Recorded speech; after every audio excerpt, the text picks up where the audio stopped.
అసలే ఆ కొండ చాలా పవర్ఫుల్. తిరుపతి తర్వాత తిరుపతి లెక్క. ఆదాయం అంత ఉండకపోయినా ఆ రేంజ్ పరపతి మాత్రం పక్కా. అందుకేనేమో అక్కడ పదవుల కోసం అధికార కూటమిలో తెగ పోటీ పడుతున్నారట నేతలు. అధికారంలోకి వచ్చామని ఓ పార్టీ, పొత్తు కోసం సీటు త్యాగం చేశామని ఇంకో పార్టీ, ధర్మం కోసం యుద్ధం చేస్తున్నామని మరో పార్టీ.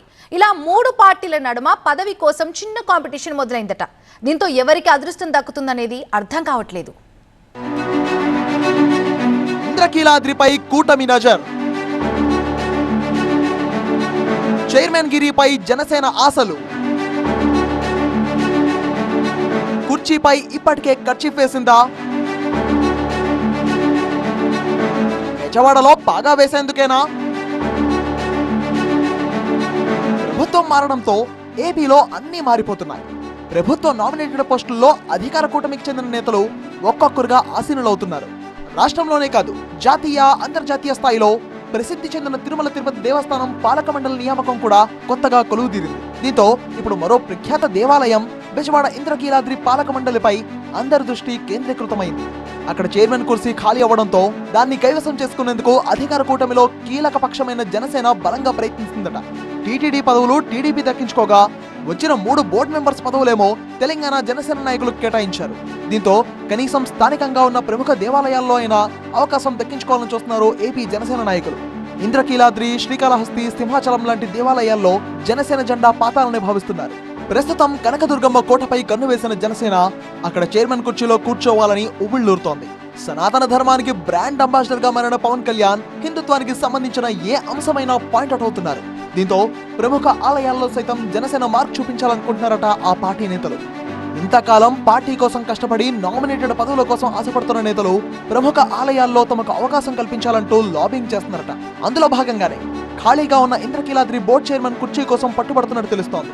దీన్ని దక్కించుకోవడం ద్వారా బెజవాడ సహా చుట్టుపక్కల పార్టీని బలోపేతం చేసుకోవచ్చన్నది జనసేన నేతల ఆలోచనగా తెలుస్తోంది.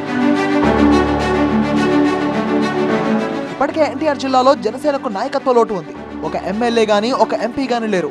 జిల్లాకు సంబంధించి నామినేటెడ్ పదవులు కూడా ఇక్కడ జనసేన నేతలకు దక్కలేదు. దీంతో పేరుకే అధికార కూటమి తప్ప ఏ రకంగానూ ఆ పార్టీకి ఇక్కడి నుంచి ప్రాతినిధ్యం లేకపోవడంతో తీవ్ర నిరాశతో ఉందట జనసేన కేడర్. అందుకే కనీసం ప్రోటోకాల్ ఉండే ఇంద్రకీలాద్రి బోర్డు చైర్మన్ పదవిని దక్కించుకోవాలని భావిస్తున్నారట జనసేన స్థానిక నేతలు. రాజధాని కేంద్రమైన బెజవాడలో తమకు గుర్తింపు దక్కాలంటే, కేడర్ కు భరోసా కల్పించాలంటే ఈ పదవి తమకే ఇవ్వాలని కోరుతున్నారట.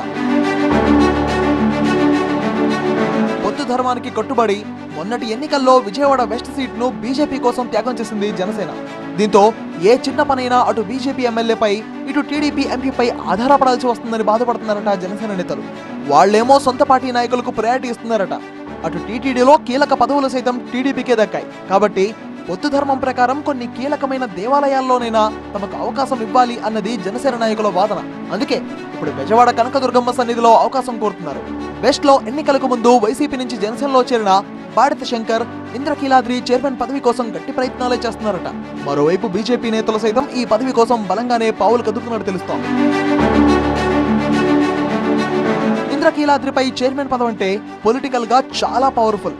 చాలా సందర్భాల్లో ఇంద్రకీలాద్రి చుట్టే రాజకీయాలు తిరిగిన సందర్భాలున్నాయి. అలాంటి చోట ఆధిపత్యం కోసం నేతలు ఆరాట పడుతుంటారు. అందుకే అటు జనసేన నేతలు, ఇటు ఇతర మిత్రపక్షాలు ఎవరి స్థాయిలో వాళ్లు ప్రయత్నాలు చేస్తున్నారు. మరి దుర్గమ్మ ఎవరిని కరుణిస్తుందో, కూటమి పెద్దలు ఎవరిని ఎంపిక చేస్తారో చూడాలి.